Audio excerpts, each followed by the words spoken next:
Hello partners and friends of Trinity Channel. ABN Sat app has 50 plus channels in English and Arabic languages. For example, one of the channels is Jesus or Muhammad. In English, we have renowned speakers and apologists who produced hundreds of shows to win Muslims to Christ, such as Muhammad of the Universe, Why Are Muslims Leaving Islam, Apostasy in Islam, Objections to the Deity. Thank you for watching Trinity Channel and supporting ABN Sat TV ministry. You can further support this ministry through social media, Facebook and YouTube. Just search Trinity Channel and click on our page. From there, like, follow, and share our page on Facebook, and subscribe to our YouTube channel while clicking on the bell icon to the right to receive notifications on new videos that we will post to the channel each week. Most importantly, after watching a video on these sites, use the comment section to give your thoughts about the program. Continue to support this ministry by following us on social media. ABN has exciting and great news to announce to you. Europe and South America can now watch the ABN Digital Tree channels through the following platforms and devices: Android phones, Android tablets, Android TV boxes, Sony Smart TVs, and Sharp Smart TVs. This is in addition to Apple TV, Amazon Fire Stick TV, Roku Box, as well as our websites, abnsat.com and trinitychannel.com. Be sure to hurry and purchase any of these devices to experience the high-quality channels from the digital tree. In order to keep the digital tree running, remain fruitful, and multiply in more channels, please show your support and donate.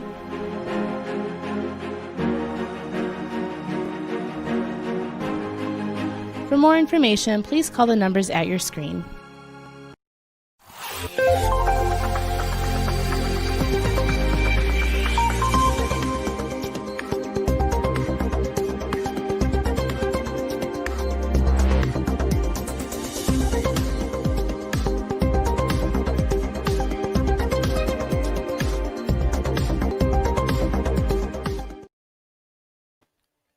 Welcome to In the News with Jim Bishay. I am Jim Bishay. Thank you so much for joining me tonight and allowing me to come to your house and talk to you about issues that do matter. We have so much to unpack tonight, so sit tight and let's get going. If you remember, 2 weeks ago, we started talking about how socialism is really something that we used to hear every now and then, like every maybe once a year. Now we hear it every day, and we hear it so many times every day. I had my dear friend Kevin Dedmon was on the show, and he talked quite a bit about the history and how it really penetrated our society here in the US. Tonight, I am so honored and privileged to invite my good friend Kevin Dedmon once more to pick up from where we left off. And please welcome Kevin to the show. Kevin, welcome to the show. It's great to be here. It's an honor. It's our honor. And we're looking forward to asking you a few questions and try to finish at least some of the things that we started a couple ago. So if you recall, 2 weeks ago, we had talked about the history, about the brown shirts in the 1920s and 1930s Germany, and how that gave rise to the Nazi and the parliamentary wing for the Nazis, and of course the rise of Hitler. And I want you to take us tonight a little bit further, Kevin. Why, for example, why do we hear about Marxism and socialism, which is rooted in Marxism, just about every day, many times every day on our social media, our TVs? Why is that? Well, I think, first of all, Jim, we have to understand that the world is so large, but today the world is so small. And what's happening on the other side of the planet affects all of us wherever we're at. And because of media, because of the world getting so small, you have globalists now who are in multi-markets. You have governments who are involved in other countries, and everybody's vying for the same natural resources.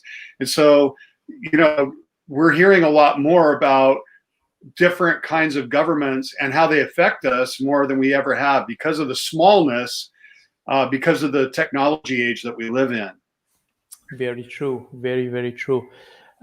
Take us a little bit, just as a recap, very quickly, maybe in a minute or so, how it first came from Europe to US. One more time, please.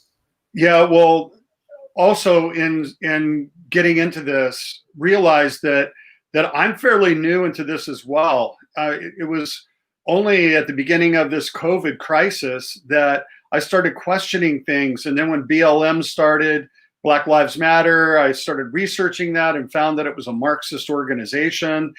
And to be honest with you, I really didn't know a whole lot about Marxism 8 months ago. And in fact, to be really honest in this, I didn't even know who the governor of California was, the state in which I live. I was focused on the kingdom of God, not realizing that Jesus's prayer was that the kingdom of heaven come on the earth, and that the earth start to look more and more like the kingdom. And how are we going to do that unless we take our civic responsibility? And so with that, I started doing a lot of research, and I feel like I've gone through a master's degree in the last 6 months. And so this is what I've found out. And that is that, of course, Karl Marx started the philosophy that we now know as Marxism, which is a philosophy that basically translates into the state making all the choices for the people. It's actually a class movement where the working class is supposed to be taken care of. The problem is that the state then becomes sort of like the parent and makes all the decisions for the state. And we've seen over the years, for example, like in 1917, the Russian Revolution, when communism became the first official, political state of Marxism in Russia. And so what we have seen throughout all those years is like mass murders. Yes. Stalin might have killed more people than were killed by, fascism and Hitler. Something like 17 million people were killed in Russia. In fact, in the 60s, there were so many defections coming from Russia to the United States, which also makes the point, by the way, people don't defect out of the United States into a communist country. Communist people defect to America because it's the land of the free. And so the difference is that, communism is the antithesis of capitalism. Yeah. And capitalism basically says that anybody at any social class level has the opportunity to better themselves, to provide for themselves, to make their own decisions, to be free. And Marxism comes in saying, hey, we're going to take care of you. You don't have to do anything. But the problem is you've got, the people at the top who are making mega millions of dollars, the oligarchs, the leaders in China. I mean, these guys are some of the richest people in the world. So this whole thing started in basically 1917 was the first expression. And then university professors started picking up on this, and it became sort of like the trend philosophy at the university level. So there was a group of academians in the Frankfurt, Germany school there, the University of Frankfurt. And so they actually became a school unto themselves teaching Marxism. And when Hitler came into power in 1934, I believe it was, 1933, they were hoping that Germany was going to follow Russia into communism. And that this would be a communist state, community, meaning the working class.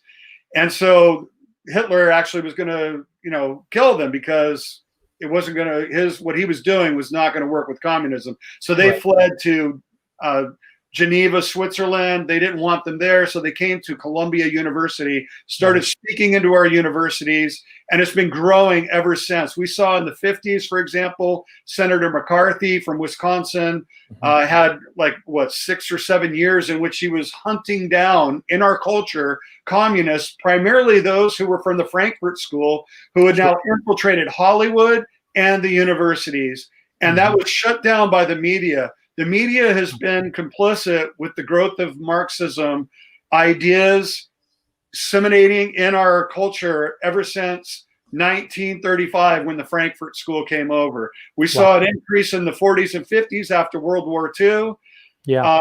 We saw then in the 60s with the hippie movement, the anti-establishment movement. All of these things are created to create chaos. And then also the idea is like, let's question every historical fact. Let's question ultimate truth, moral absolutes, to get the people so that they don't know what they believe, so they'll believe anything. Right. This has been a strategic plan ever since Marx started in the late 1800s, in 1917 in Russia, and then in 1935 when the Frankfurt School came over to the United States, Columbia University. Yeah, which is really hard to believe, and obviously we see the fruit of it today in every university, in every even mainstream media. It's it's almost like the cat out of the bag, and it's everywhere now. But I want to ask you, very important, you kind of touched on it just the last couple of minutes. You mentioned something about, you were involved completely in the ministry, which is awesome. But then you realize that this is important because they go hand in hand. Being in the ministry or being a Christian does not negate our civil right or our civic duties too, as a citizen, as a good citizen, to stand for the right thing. So take us, for me personally, Kevin, what can I do? Tell our viewers, what can we do collectively, for example, to stand up to this extreme socialist Marxism coming through everywhere, from a biblical point of view and from a civic point of view? Well, I think, first of all, we have to realize that Jesus was part of two political systems when he was on the earth. He was under the Roman government, which didn't allow anybody to speak into that government, especially Israelites.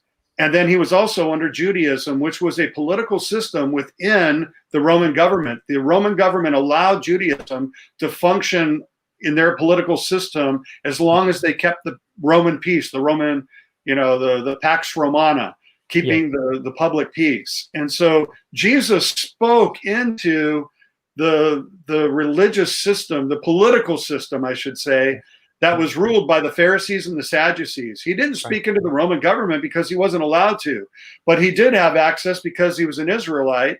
He had access into the political system. So Jesus was constantly speaking in to the political system, constantly challenging their rules and their regulations and their core values. And so as believers, we've been invited as well into the American political system. Our country is based on the people saying what they want and then having representatives who represent our desires in Congress. And so if we don't speak up, then we're actually being disobedient to our forefathers and how they created our country.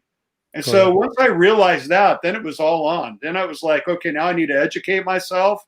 I need to learn all of the history of how these things developed so that I can develop a plan. And I can tell you the way that we can make a change, the only way that we're going to really make a change is, I think, three things. First of all, we have to educate Christians.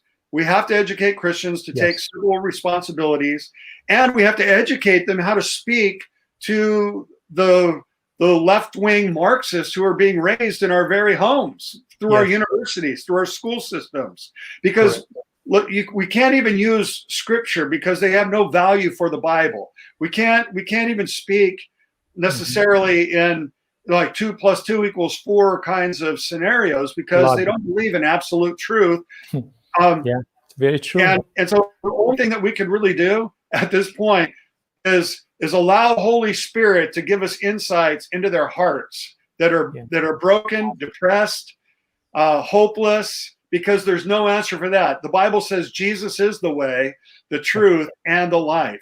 And so a political system isn't going to help somebody on the inside. And so I do think that this is a time of great harvest opportunity in our country, in which God wants to reveal himself to people and call them into abundant life. And that only happens through the preaching of the gospel.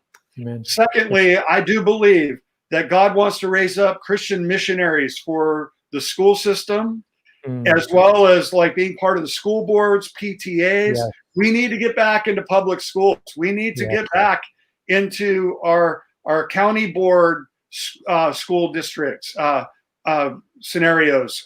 We can't neglect education anymore. We need university professors. Yes. We need people all throughout our educational system. Correct. And then secondly, we need to have people, Christian missionaries, entering into our legal system as lawyers and especially as judges. Yes. We need godly, righteous judges in our land. If we want to see our Christian moral values and core values, our Christian culture, like implemented into our American culture. I'm not saying here that America is a Christian culture. We need a lot of help in America, and I don't know if heaven will ever be completely like it should be on earth. But our job is to make it look as much like heaven as we can while we're here. And I believe that's how we can make a change today. We're going to have to take as much time as the Marxists have taken to bring out about change. It's not going to happen over time. We're going to have to sow. So, and of course, the obvious, which is to vote, right? Well, we have to vote. That's a good start right there, yeah. And I'll even go further, since I'm a guest.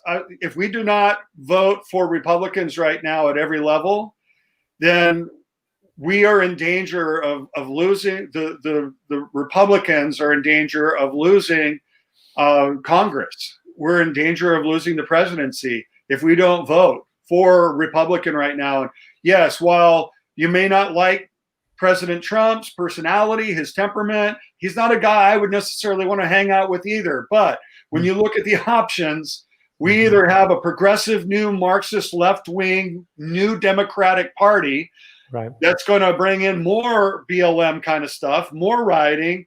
You're going to have to wear a mask every day of the year for the rest of your life. You're going to be put into this place where you're going to have to conform or you're going to be kicked out. You're going to be canceled. As we discussed. I'm telling you, I was just canceled today, Facebook, because I put something on there that they didn't like. And I didn't even think it was that controversial. But this is the way communism works. It works through, censoring. And when they censor you, they cancel you. And so, that's my little rant there. Well, thank you. I appreciate this, Kevin. I do love to invite you for sure again, because there are so many other topics we could talk about, but I know you have to run. So thank you so much for joining me tonight, and look forward to talking to you again. Okay, well, bless all of you, and make sure you vote. Thank you. Thanks, Jim.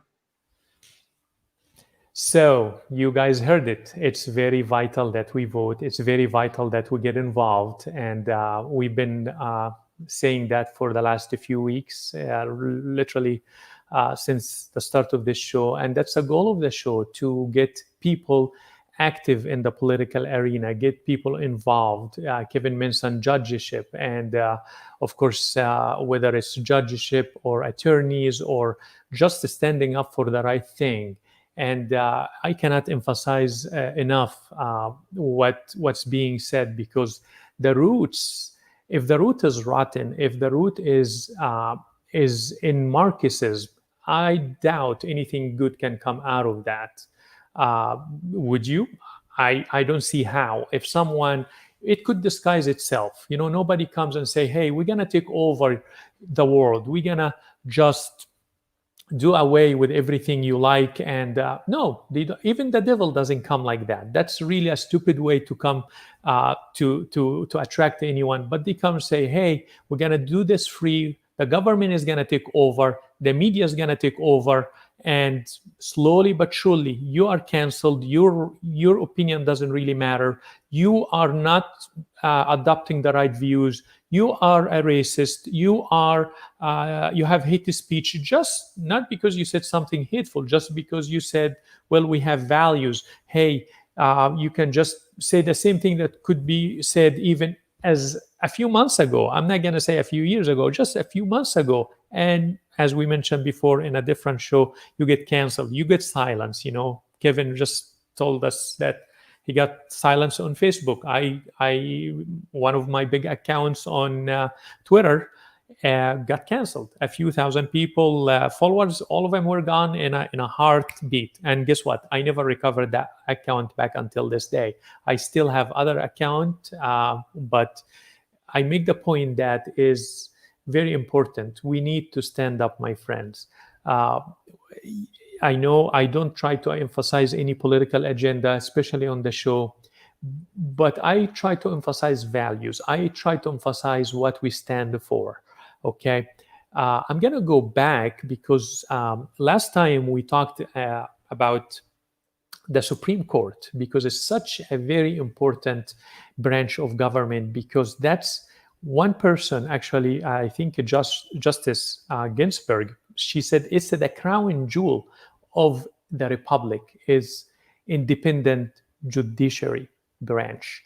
And I would take you through what we covered before with the presentation that you probably, some of it would look familiar.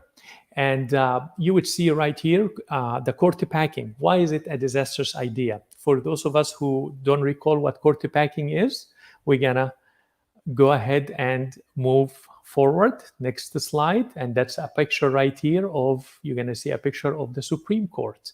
All right. And that's the US Supreme Court. And we said it currently has 9 justices on the Supreme Court. This is very important because, and you have a picture of all the 9 justices right in front of you.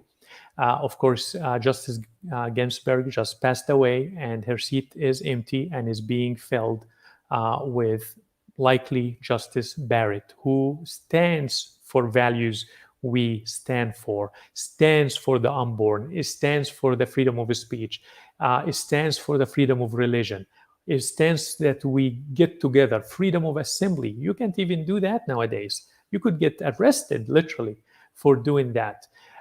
You see on the side of the picture, you will see that the Judiciary Act of 1869 established that it would be 1 Chief Justice. You see him right in the center of the picture. That's Justice Roberts, and 8 Associate Justices, equal voting rights. All 9 are equal voting rights, but one of them is the Chief Justice, Justice Roberts, who sometimes goes with both sides. You never really can tell which side he's going to side with, especially nowadays. And that's why it's very important when we elect our president, when we elect also the senators, we want them to stand for our governing rules, or I should say values, or current, agreed upon constitution, because it's very important. If we don't do that, trust me, we will pay a dear, dear price. Not only us, but our kids. I'm going to talk a little bit more about that, what's at stake here. The next slide, you would see what court packing looks like. And you would see a few black spots, and these are basically extra Supreme Court justices. Why is that called the court packing? Because you pack the court, you add people. Who does add people? Well, let's see. If the Democrats today gain the Senate, they are not in control of the Senate now, but if they gain control of the Senate, the Democrats, the Democratic Party, and they get the presidency, guess what? It's in their constitutional power to pack the court, to undo the Judiciary Act of 1869 and add justices. So maybe asking, what's wrong with that? Aren't all justices good enough and they are sworn to uphold the laws? Yes, they are sworn not to uphold the laws, but they are not sworn to interpret the laws in a certain way. They are free to say, well, this law really applied when there were no guns before this or that, or it was different kind of guns, not semi-automatics. And, sometimes it has a little bit of logic behind it, but the result is to take freedoms away, completely away, not to try to find like a happy medium to satisfy. I understand the nation is severely divided, like 50%, 50%. And I'm not saying that we should just disregard the other half of whichever half you're on. Absolutely. We have to respect and we have to listen. We have to discuss ideas, okay, and let the best idea win. But there is a danger when one side doesn't even want to hear it. One side rules to work their way, okay? And if they start with packing the court, that's really shooting the Constitution in the heart. Then what is the Constitution is for? There is no balance of power anymore, because they would hire justices to, the term I used last time, rubber stamp what the Senate and the House are doing. What I mean by that, there is a law passes, and say that law is a challenge as unconstitutional. Say it doesn't give me my freedom of speech or of religion, or to pray, or to gather to pray, or to do anything, whatever that thing happened to be. Guess what? It ultimately would go to the Supreme Court, which is the highest court in the land. And if the Supreme Court sides with the people that appointed them, there is a danger in that, because that's not upholding the Constitution. That's not upholding the law of the land. That's it changing. And that's, if you ever wondered and I'm going to talk quite a bit about that later, conservatives want to hold those values that are dear to us, that we all agree that this country was built on. And not just morally, but we're going to talk also about the economic viewpoints in conservatism. So it's very important to understand that this is really something we have to take seriously. Take our elected officials at their word when they say we're going to pack the court. Guess what? They are telling us that. So we better vote. We either vote him out or try to eventually write people in.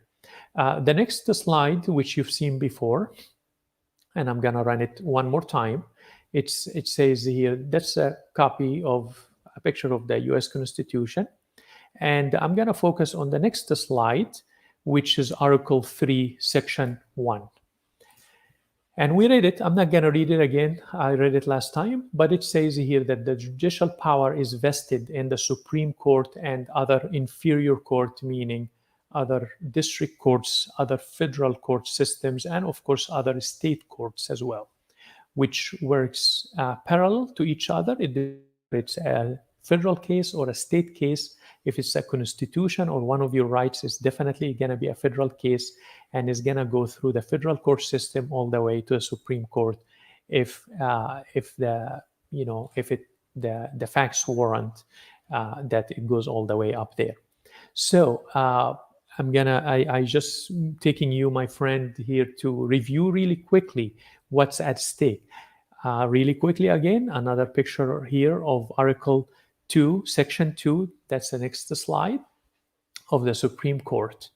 And you see it right there. And I'm going to zoom in on Article 2, Section 2 in plain English, which is the next slide, as we said. And this provision of the Constitution vests, entrusts the power of appointing the justices to the Supreme Court to the president, among other powers. And the Senate, which is 100 people, 100 members, 100 senators, 2 from each state, basically confirms advice and consent. That's a language in the Constitution to confirm these nominees for the Supreme Court to become justices on the Supreme Court. If you recall, we also covered that those posts for any justice is going to be lifetime. So once one is there, he is there or she is there. So it's very, very important. So the next slide, basically, it will show you same, what we're talking about. There is nothing in the Constitution to prohibit the president from appointing more judges or which we call justices to the Supreme Court. And that's important because that's a subject about court packing. Well, if Biden is elected, for example, I hate to say it, he said, he's open, he didn't want to come forth and come clean and say, I'm going to pack the court, because he said many, many times in the past, this is a really dangerous idea. This is really a bad idea. But now that he running for president and they want to take the Senate over, he's coming around to say, hey, maybe we got to do what we got to do. And that's my, if you go to the next slide right here, I want to talk to you for a second about what's at stake in front of the Supreme Court, okay? Trust me, I put 10 things here. There are probably going to be much more coming up in front of the Supreme Court in just the next 2 short years, okay? Religious liberties, cases are making its way up the chain towards the Supreme Court. You have your gun rights, which is God-given right, well, through the Constitution. Well, God created us free, and the framers, our fathers, realized that. So they said, you are free to have your freedom as long as you don't abuse it. There's nothing wrong with owning a gun if you don't abuse it, if you don't misuse it, okay? So that's the Second Amendment. Of course, there is healthcare coming up. As a matter of fact, in 2 weeks, it's coming up, that case. And also is going to affect all of us. There is a school choice cases coming up. There is abortion cases probably will resurface again. There is crime, law, and order.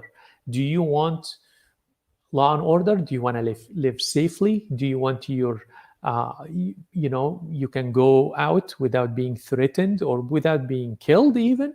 Or you want to just to live in fear? These are all situations gonna come before the Supreme Court very soon. If they take law and order, if they defund the police, and we'll talk in a different episode about defunding the police, guess what is gonna happen? That is gonna be at stake. I'm gonna stop right here. We're gonna go to a commercial break for 2 minutes, and I will see you right back here on the other side of the commercial break. God bless. Rejoice always, pray without ceasing, give thanks in all circumstances, for this is the will of God in Christ Jesus for you. Here at ABN, we have a prayer room filled with people who would love to join in prayer with you. For more information, please call us at 248-416-1300 or message us through our Facebook pages, ABN Sat or Trinity Channel, in order to pray privately with you. Thanks and God bless.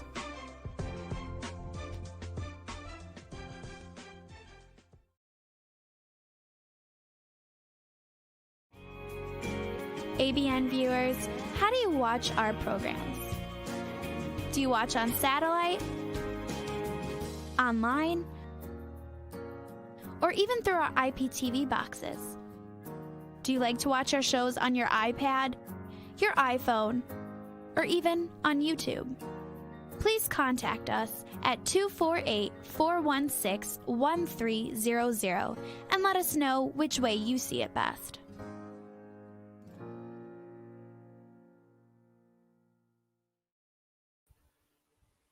Welcome back. Thank you for joining us tonight. So where we left off, what's coming up before the Supreme Court very soon, okay? So we talked about liberties, rights, your rights, abortion rights, democracy and electoral process, all types of things gonna be in front of the Supreme Court, and on, illegal immigration, even our own sovereignty as a nation versus globalism. There is a case, believe it or not, gonna make its way to the Supreme Court. There is so much, and I can go on and on about certain cases, how really one vote will make a huge difference. One justice can make the difference in this country between day and night. Could either flood this country and flood our system, say with illegal immigrants, I am totally for immigration. This nation was built on immigrants, but we got to do it the right way. We cannot flood our system with illegal immigration. We have to first process the people we have in our country that are income and living here, law-abiding citizens. I don't want to take too much time, but I want to just switch gears to else is on the ballot in 12 days, which is November 3rd, right? Where the election is going to take place. So next slide will show you what's on the ballot. It says here, what else is on the table, okay? Let's see a clip right now, and that will show you what the Democrats are intending to do. Go right ahead. Roll it, please.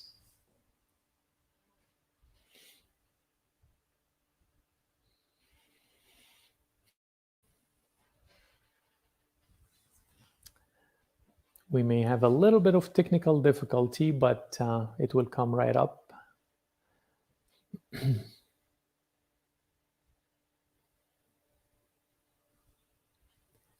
Roll the clip.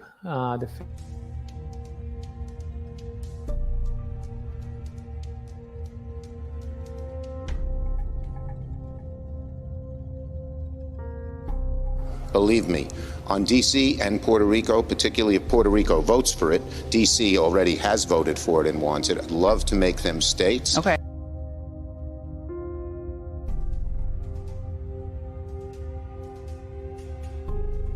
I'm not busting my chops to become majority leader to do very little or nothing. We are going to get a whole lot done.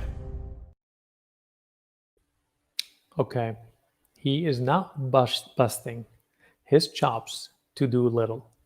He wants to do a whole lot. These are Chuck Schumer's words. Today is the minority leader. If they take over the Senate, guess what? He will be the majority leader. He will be the top person, the top Democrat in the Senate to decide what happens, what voted on, and so forth and so on. So let's explore what else is on the table. He said court packing, adding justices. He said adding other states like Puerto Rico and District of Columbia. You say, what's wrong with that? That sounds like a great idea. Well, the problem is with that, the Democrats want to keep the Senate and the House of Representatives likely always in the hands of the Democratic Party.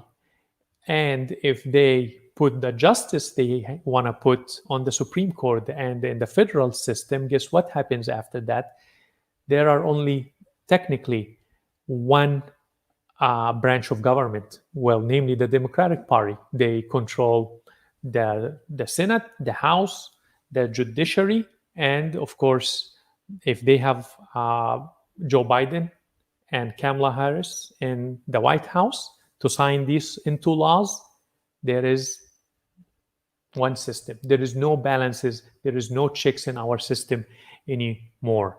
Okay, so if we go to the next slide, please, and I will talk about right here. Perfect. These are what I just said, additional Supreme Court justices. That's what they want to do.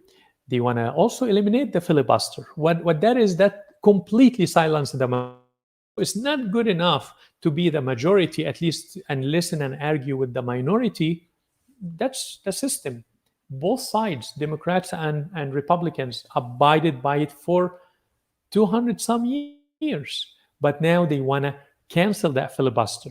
Filibuster, basically, it works against the minority because they have no voice anymore. Whatever the majority says, that's whatever is going to happen. Even today, the Republicans are in power, but guess what? There is a filibuster. And every now Democrats said, hey, we're going to use the filibuster. Filibuster is basically arguing that bill on the floor to death so that they don't bring it to a vote. That's what filibuster is. So if that's eliminated, if we allow the Democrats in this coming term to and I'm independent, and I'm saying that because that's just the right thing to say. Puerto Rico and District of Columbia, guess what happens? Then there is effectively one party system.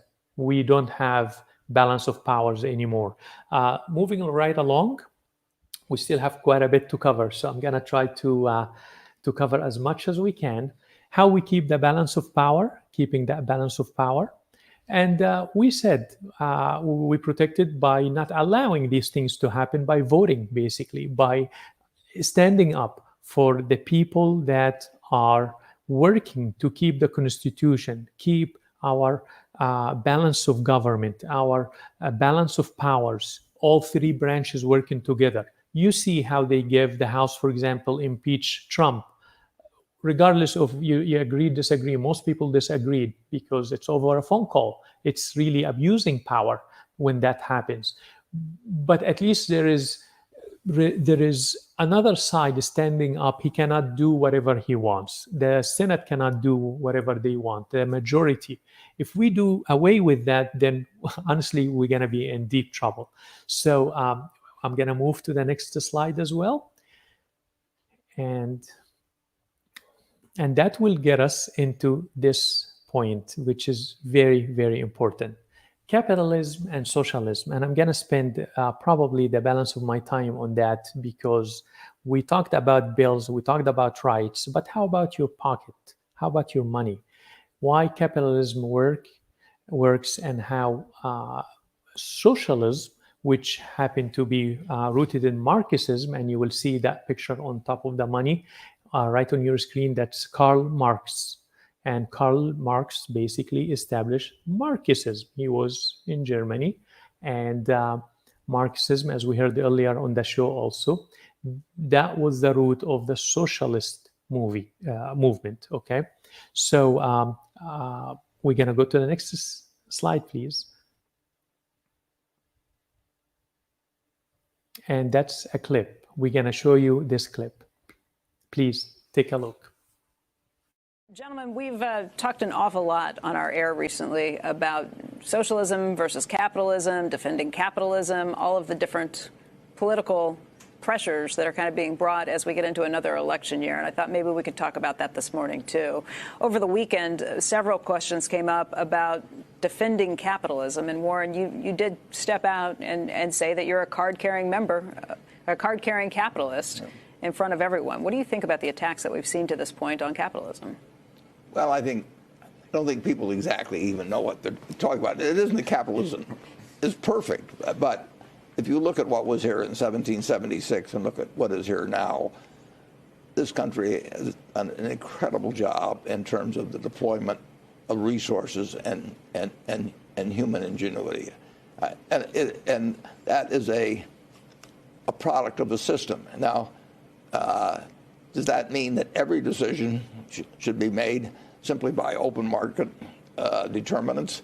No, there's a need for regulation, obviously, and there are things that have long-term costs and might not get built in. But the idea of people unleashing their potential, using the resources they have to create what we have now from what was here 240-some years ago, it's absolutely a miracle, and what all three of us have seen during our lifetime. And if you compare that with any centralized, planned economy, I think we win hands down. And I think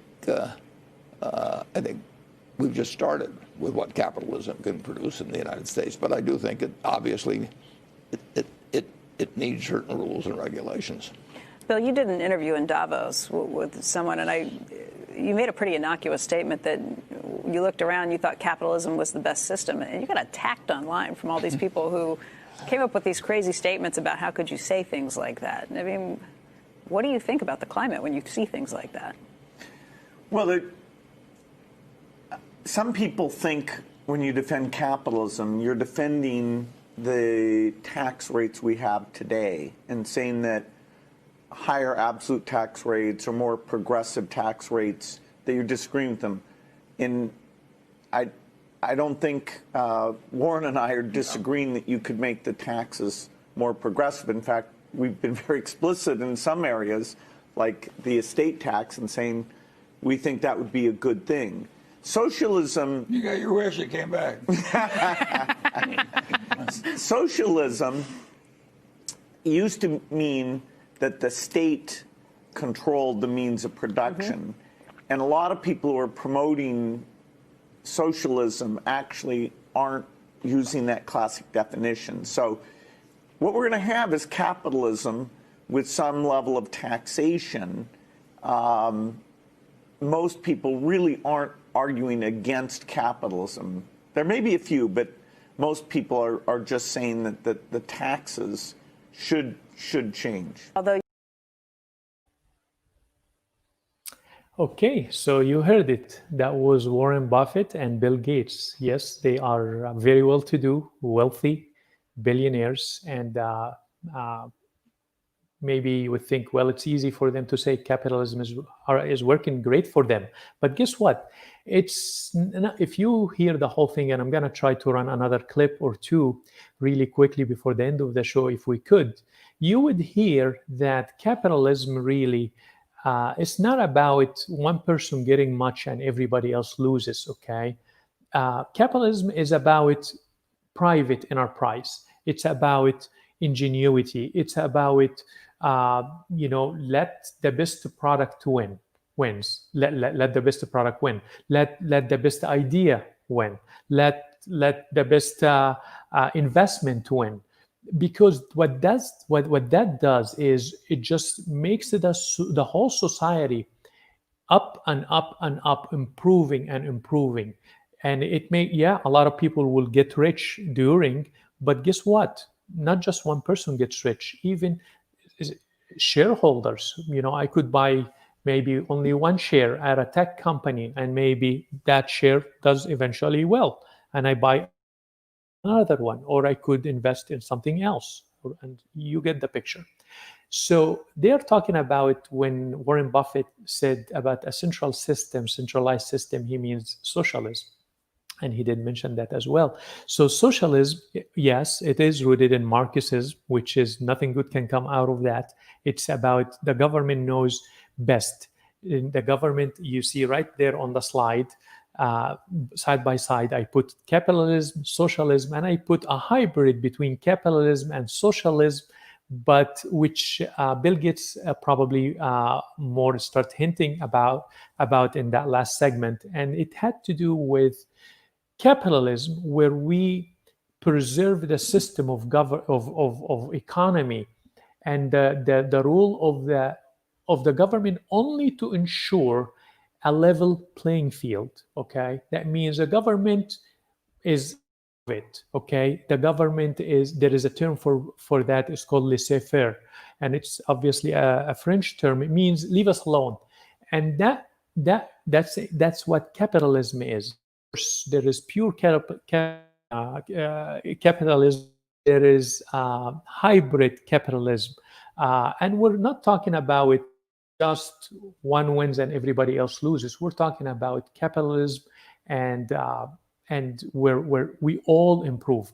The whole system goes up. Okay, socialism. Guess what you're gonna get, and you're gonna hear it in the next clip. Really quickly, I'll tell you. You're gonna get.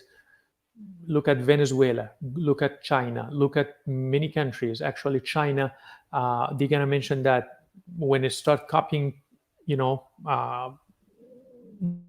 from Singapore, from US, from other countries, that's when you saw capitalists. These are capitalist principles. That's when we start, the whole potential of the Chinese people start to really be unleashed.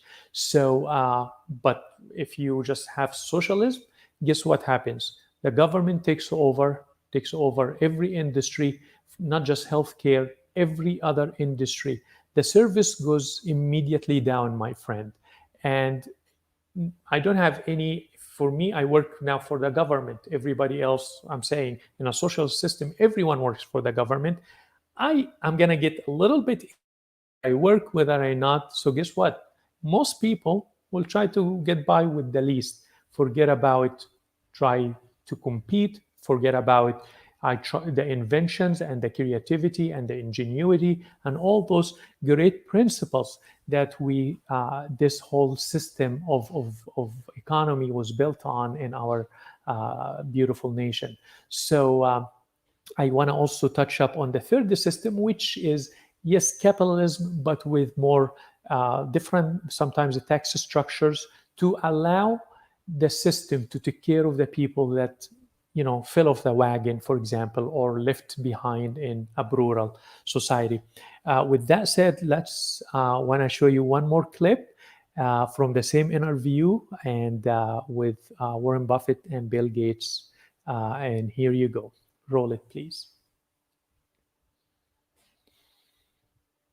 Do have someone who I think is polling the second highest in the Democratic Party right now, who was a socialist until very recently, Bernie Sanders. Well, whether or not he was a socialist by the full term of that, now there is some muddy areas. When you start to say there shouldn't be any billionaires, that you have some cap on wealth or something like that, that goes beyond what I think, and you could say I'm self-interested, but... Really?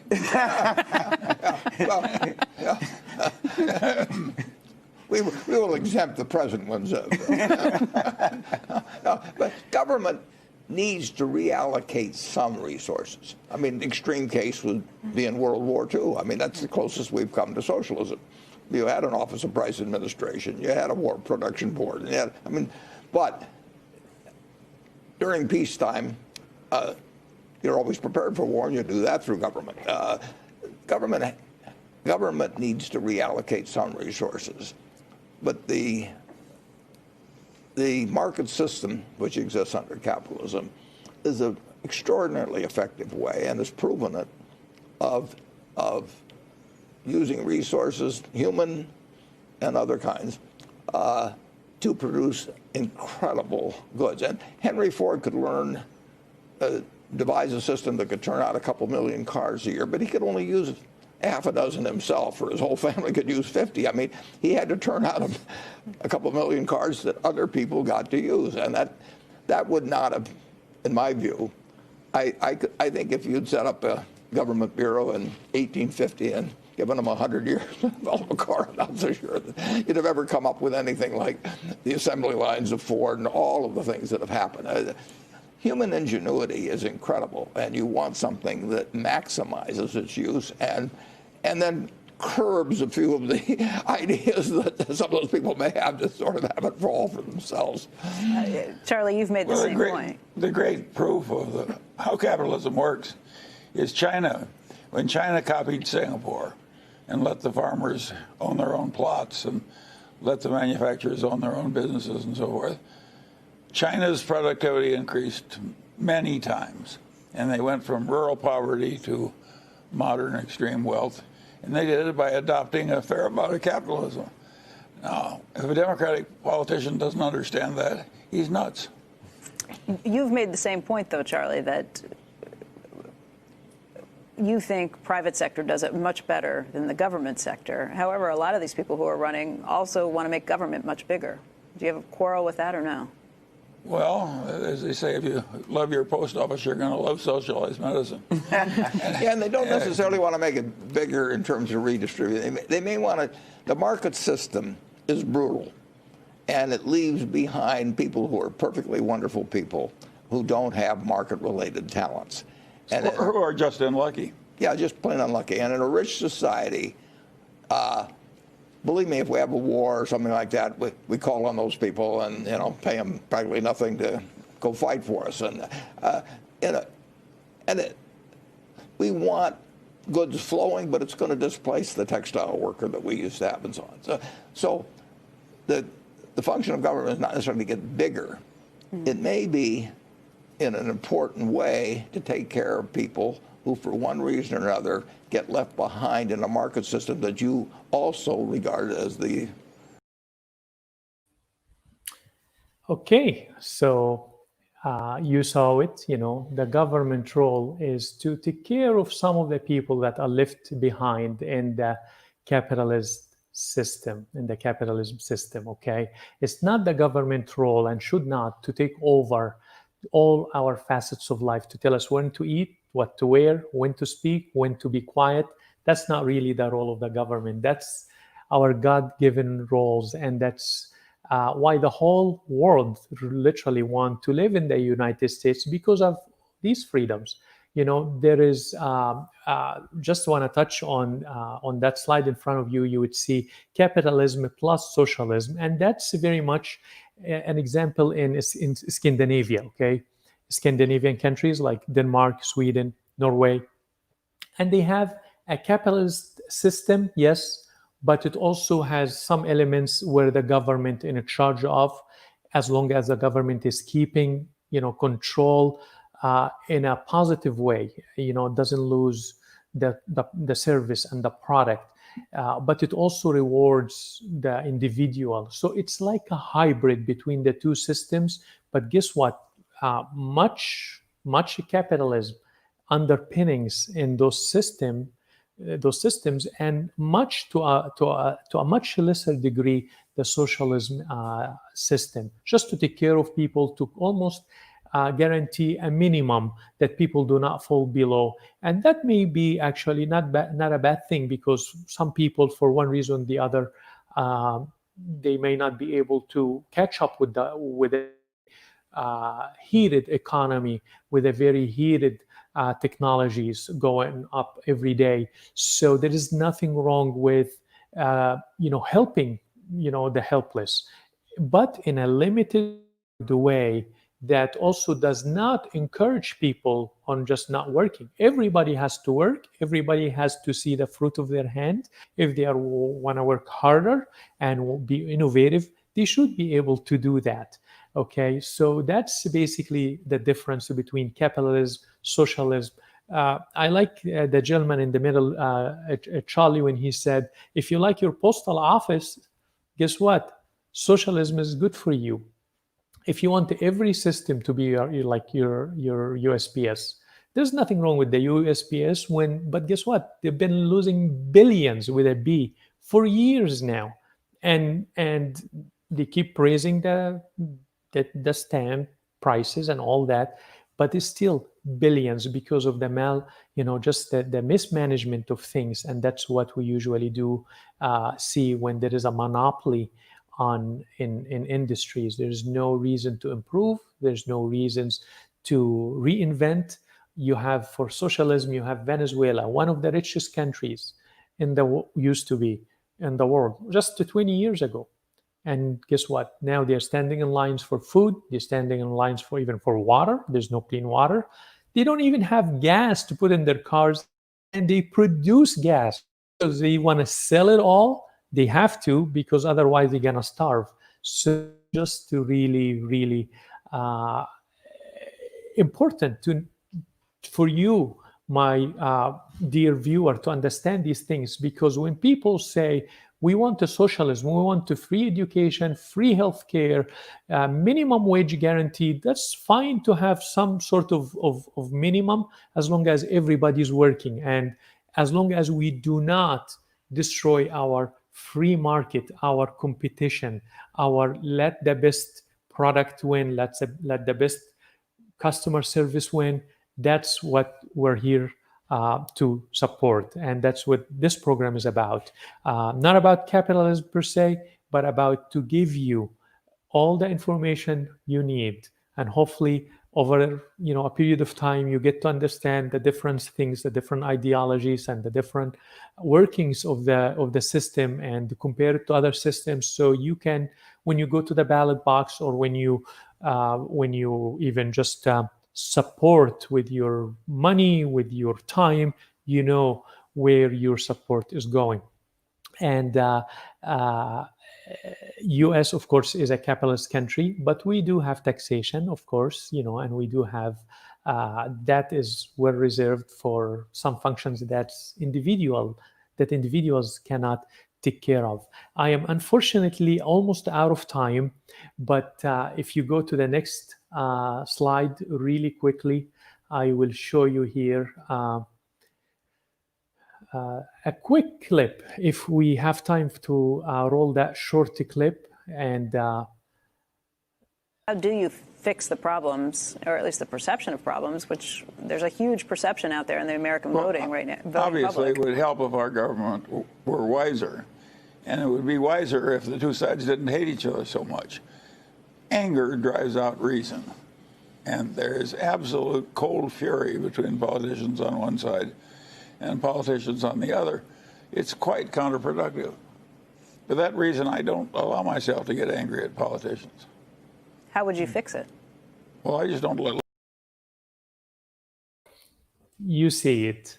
I just wanted you to see that when it doesn't help you or I to appoint people or vote for people, we cannot appoint them, but we can vote for them. We can go to the ballot box in 12 days, right? And we vote for people that stand for our values, that are not just gonna fight, because he just said it. It doesn't help that just, two parties keep fighting each other for over any reason and every reason. The next slide quickly, it will show that we have 12 days. That's a big number today because that's when the next election is coming up. And I want to leave you with one quote, and that quote here is from Ronald Reagan when he said, "Freedom is never more than one generation away from extinction." If you agree with Ronald Reagan that your freedom is very important and it's only one generation away from extinction, please vote in 12 days, okay? Which is the next slide actually will show you 12 days. You know it. We don't have to run it for you, but remember that I'm gonna close. I'm out of time. Time goes really quickly, and I enjoy spending every minute with you, my dear viewer. I look forward to seeing you again next time on this channel, the Trinity channel, at the same time, 8:30 Eastern, 5:30 Pacific, right here, and have a great night.